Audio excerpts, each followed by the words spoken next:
Mr. Saldico,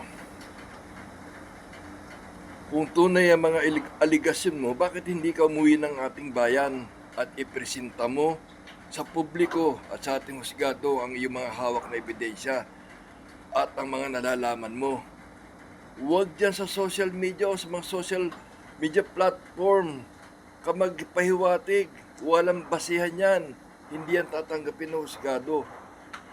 Hindi lang paninira sa ating bayan ang ginagawa mo, maliwanag na destabilisasyon laban sa ating bayan.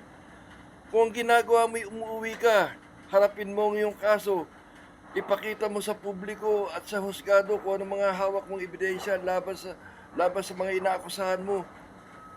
Baka maniwala pa kami.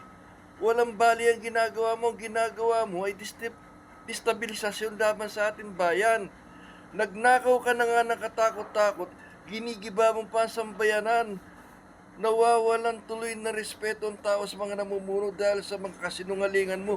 Umuwi ka ng bayan, panagutan mo, at dito mo sabihin yung mga sinasabi mo dyan sa ibang bansa.